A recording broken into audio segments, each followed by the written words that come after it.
The Meat Grinder 2009 yang disutradarai oleh Tio Taisong. Sebuah film yang menceritakan seorang wanita penjual mie ayam bakso yang usahanya itu tak terlalu banyak pelanggan. Sampai-sampai ia harus menanggung utang mantan suaminya oleh seorang rentenir. Sampai suatu hari, ia yang sedang berjualan di pinggir jalan melihat sebuah aksi demonstrasi yang berujung pada kerusuhan. Melihat kerusuhan itu, ia pun secepatnya berlari pulang ke rumah untuk menyelamatkan diri. Sampai ketika sudah tiba di rumah, ia terkejut menemukan sebuah mayat yang tergeletak dalam gerobak mie-nya. Saat itulah timbul jiwa psikopatnya, yaitu membuat mie dengan bahan daging manusia dengan ditambah resep-resep bumbu yang diturunkan oleh ibunya. Seketika usaha mie ayam yang tadi sepi berubah menjadi rame. Bagaimana kisah selanjutnya? Tanpa basa-basi, mari kita mulai. Di awal film diperlihatkan flashback seorang wanita yang sedang memotong-motong dan memasak daging manusia dengan bumbu yang sudah diraciknya. Kemudian scene berganti pada masa kini. Diperlihatkan tokoh utama yang bernama Bus. Pada saat itu, seorang pria datang ke rumah Bus. Ia bernama Prawit. Prawit datang untuk mencari pacarnya yang bernama Oi di rumah Bus. Prawit mencari Oi di rumah Bus karena Oi pernah bekerja di tempat Bus sebagai babysitter. Lalu, Prawit menanyakan kepada Bus tentang Oi yang sudah lama tak kunjung pulang. Bus pun mengatakan bahwa Oi sudah berselingkuh dengan suaminya dan mereka berdua pun pergi. Mendengar perkataan Bus, Prawit tak percaya. Ia masuk ke dalam rumah Bus mencari Oi. Ketika Prawit sedang mencari Oi, tiba-tiba dari belakang Bus menebas kaki Prawit hingga terputus, hingga membuat Prawit tak sadarkan diri. Prawit yang pingsan itu langsung dibawa Bus ke suatu ruangan bawah tanah. Di ruangan itu, Bus memulai aksinya. Dimulai dari Bus yang memaku jari-jari Prawit di lantai, membuat Prawit menjerit kesakitan. Keesokannya di pagi hari, di rumah Bus, kedatangan seorang rentenir yang menagih utang-utang suaminya Bus. Bus pun menolak untuk membayar utang suaminya. Tetapi rentenir itu sudah melakukan perjanjian dengan suami Bus yang berisi jika tak bisa membayar, rumah Bus akan disita. Jadi mau gak mau, Bus harus membayarnya. Bus meminta keringanan waktu untuk bagaimana agar bisa membayar utang suaminya itu. Setelah itu, Bus yang sedang sarapan dengan anaknya yang bernama Buah. Terlihat Bus memasukkan sebuah obat yang tak diketahui itu obat apa ke dalam secangkir minuman. Kemudian, Bus yang sudah selesai sarapan bersiap-siap untuk berjualan mie ayam bakso di pinggir jalan. Sedangkan Buah dikunci Bus di rumah dalam sendirian. Ketika Bus sudah sampai dan ingin memarkirkan gerobaknya, tiba-tiba dari kejauhan, kerumunan orang sedang berlari-lari, sedang melakukan aksi demonstrasi yang berujung pada kerusuhan. Melihat hal itu, Bus panik. Hingga seorang pria menolong Bus untuk pergi menyelamatkan diri dari situ. Pria itu bernama Attapon. Terjadilah aksi kejar-kejaran, hingga Bus dan Attapon berhasil selamat karena bersembunyi di sebuah gang. Dari sinilah awal perkenalan Bus dan Attapon. Lalu, Bus pulang kembali dengan gerobaknya. Ia tak jadi berjualan, karena isi dalam gerobaknya itu sudah hancur akibat aksi demonstrasi yang rucuh itu. Setelah itu, Bus yang sudah sampai di rumah melihat Prawit yang mencoba untuk melepaskan diri. Namun, karena ketahuan Bus kembali memaku jari-jari Prawit. Tak berapa lama, Bus mendengar suara Buah dari luar. Bus menghampirinya. Terlihat Buah yang sedang asik bermain Lantas langsung dihukum bus karena buah bermain di luar rumah. Bus menghukum buah dengan melibas tangan buah. Terjadilah aksi saling menangis satu sama lain. Buah yang kesakitan dan bus mungkin stres karena dagangan mie ayamnya yang hancur. Lalu malam pun tiba. Bus yang sedang menangis di pojokan gerobaknya didatangi oleh buah. Buah datang untuk meminta maaf. Melihat kata-kata buah, bus jadi merasa bersalah dan kasihan. Bus berkata, seharusnya bus lah yang harus minta maaf. Setelah itu, ibu dan anak itu pun berbaikan dan berpelukan. Ketika berpelukan, buat tak sengaja melihat bercak darah di gerobaknya bus dan menunjukkannya kepada bus. Bus yang penasaran langsung membukanya. Dan ternyata ada seorang pria. Ia bernama Chad. Chad adalah korban aksi demo tadi. Disinilah ide bus muncul untuk membuat daging manusia menjadi bahan untuk membuat mie ayam baksonya.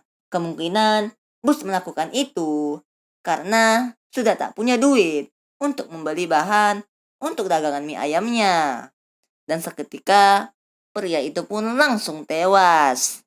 Di tempat lain, Atapon, pria yang menyelamatkan bus tadi, sedang mencari temannya yang hilang dalam aksi demo itu. Dan ternyata temannya yang hilang itu adalah Chad yang ditemukan bus di dalam gerobaknya dan sudah dijadikan daging oleh bus. Tak lama, bus datang ke toko Atapon untuk membeli sebuah obat. Obat itu sama seperti obat yang di sarapan itu. Dari sini kita mulai tahu bahwa obat itu mungkin untuk penenang bus. Karena penjualnya mengatakan bahwa bus jangan terlalu sering meminumnya. Lalu tak sengaja Atta pun melihat kedatangan bus dan Atta pun menyapa bus. Namun bus tak membalas sapaan Atta pun dan langsung pergi. Bus yang telah pulang dari beli obat tadi, ketika di rumah tak sengaja melihat penyangga kaki buah yang tergeletak dan mendengar suara buah yang minta tolong. Bus langsung mencari dan menemukan buah. Setelah menemukan buah, bus melihat jejak darah dan mengikutinya. Ternyata perawit yang disekap bus tadi mencoba untuk melarikan diri. Tapi karena ketahuan oleh bus, jadinya bus marah. Bus membuat perawit lebih menderita lagi. Bus memasukkan bumbu rempah-rempah ke mulut perawit dan menghancurkannya, layaknya seperti menghancurkan di lesungan. Tak sampai situ saja. Bus mengaitkan sebuah kail di pundak perawit dan menggantungkan agar perawit tak bisa kemana-mana. Scene berganti.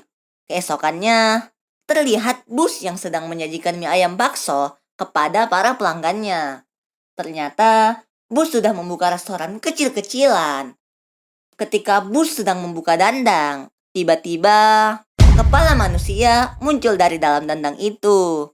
Bus yang mulai panik secepatnya menutup dandang itu kembali. Tak berapa lama, Atta pun datang. Ia memesan mie ayam. Tak dijelaskan, tiba-tiba saja Atta pun sudah membantu bus jualan mie ayam. Karena usaha bus itu lama-kelamaan semakin banyak pelanggan.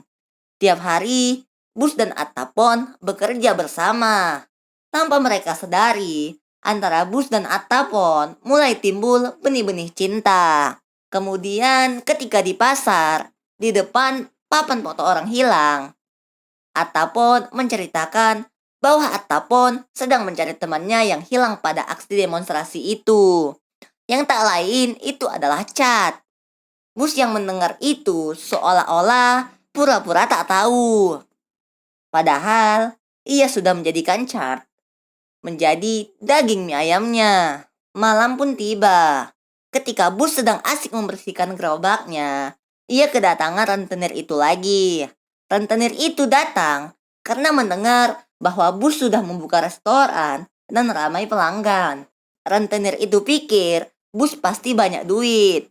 Lalu rentenir itu langsung menagih utang bus.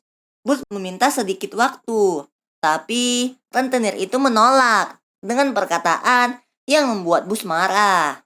Setelah itu, dengan akal-akalannya Bus menyajikan mie ayam bakso kepada rentenir dan para anggotanya. Mereka pun menyantap mie ayam bakso Bus sangat lahap. Kemudian scene pun berganti.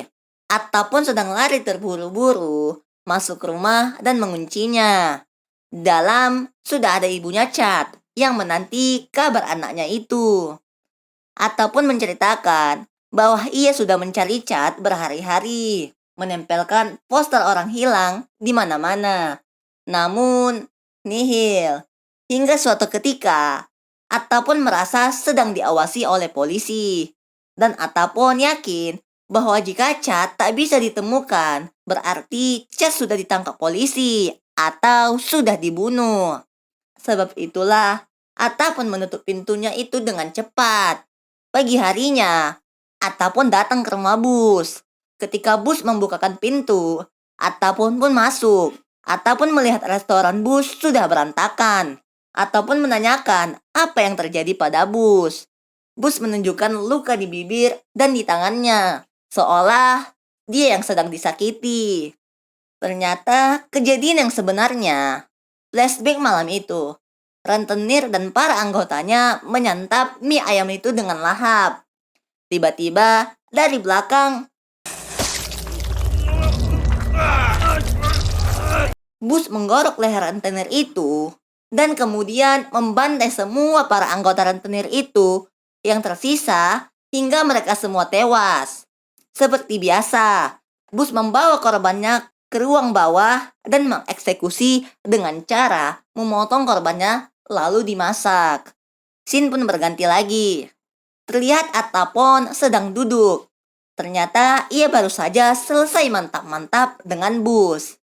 Sembari duduk, ia melihat obat yang pernah dibeli Bus di tokonya. Dan ternyata di dalam laci itu ada banyak. Lalu Atta pun keluar, menjelajahi rumah Bus. Dan Atta pun sudah berada di belakang rumah Bus. Atta pun melihat sejenak.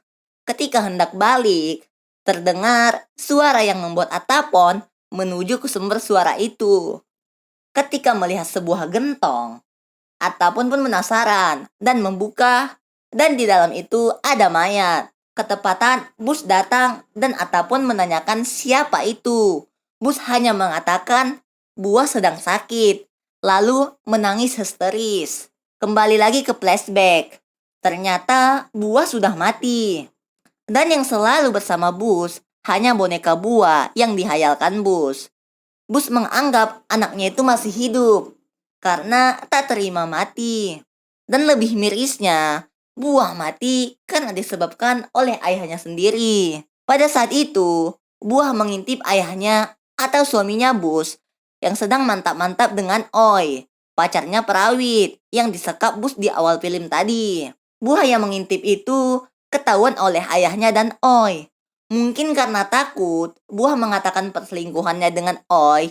Ayahnya Buah langsung menyeret Buah ke belakang dan memasukkan Buah ke dalam tong berisi air. Sungguh ayah yang dakjal. Sisi lain, Bus yang habis pulang dari pasar mendengar suara Buah dari belakang. Ketika Bus melihat itu, ia langsung membantai habis-habisan suaminya dan Oi secara brutal. Dimulai dari Bus yang menggigit kaki Oi sampai berdarah, lalu menebas kaki suaminya, hingga membuat suaminya Bus terjatuh dan menancap ke bambu. Bus pun belum puas ketika ia melihat Oi yang berusaha melarikan diri. Bus langsung menebas tangannya Oi hingga terputus. Setelah puas, Bus langsung secepatnya membuka tong itu.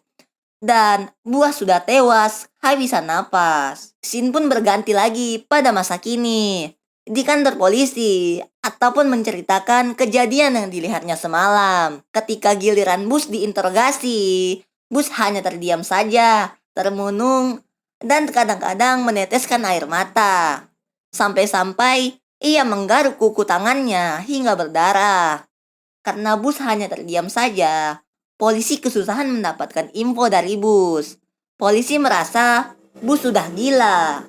Karena tak ada bukti, polisi pun terpaksa membiarkan bus pergi. Di rumah bus, perawit yang masih disekap bus tersadar dari pingsannya. Merangkak mencari pertolongan, hingga perawit terkejut melihat suami bus yang ternyata masih hidup dan sedang makan bangkai Oi. Flashback lagi, bus ternyata masih mencekap Oi dan suaminya bus. Bus membiarkan mereka hidup dengan tersiksa, hingga Oi yang tak sanggup lagi dan yang tersisa hanya suaminya bus. Beberapa hari setelah itu, Atta pun tak mendekati bus lagi. Ia mendekati seorang gadis cantik bernama Nit. Sebetulnya, Atta pun sudah lama mengejar Nit sebelum Atta pun mengenal Bus. Tiap hari, Bus mengintai dan cemburu melihat kedekatan Atta pun dan Nit. Hingga suatu ketika, Bus membuat rencana jahat kepada Nit. Bus datang ke rumah Nit dan mengajak Nit ke rumahnya Bus. Setelah sampai, Bus membuatkan minuman untuk Nit yang sudah dicampurkan obat dan dipastikannya Nit meminumnya dan pingsan. Kemudian, Nit yang bangun dari pingsannya. Awalnya, Nit kebangunan, tidak tahu dirinya berada di mana. Hingga ia melihat kepala timbul. Seketika, Nit langsung menjerit ketakutan dan meminta tolong. Ataupun tiba di rumah Bus. Ia mengetahui Nit ada di sana dalam bahaya. Ataupun mengetahuinya karena Atapon datang ke rumah Nit dan melihat Nit tidak ada. Atapon berteriak kepada Bus untuk membukakannya pintu.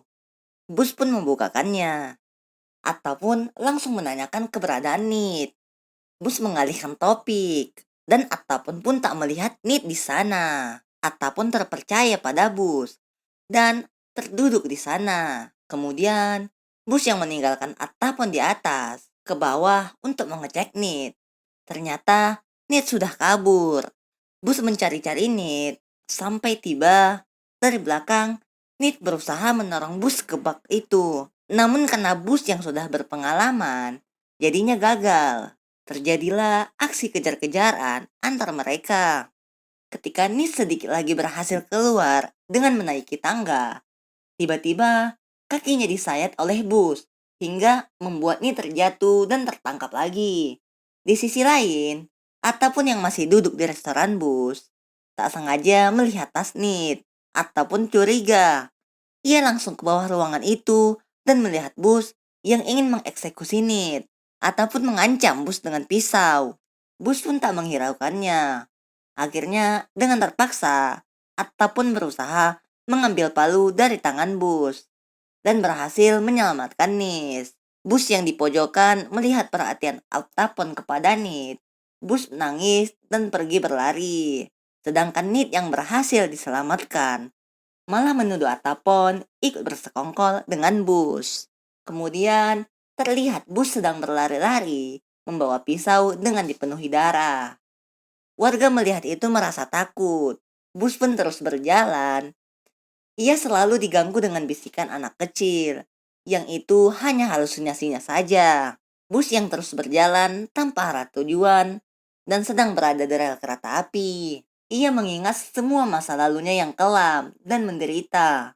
Dimulai orang tuanya yang selalu bertengkar, kekerasan oleh ayahnya, kakaknya maupun ibunya Bus, pelecehan seksual oleh bapaknya dan kakaknya sendiri, hingga membuat Bus hamil.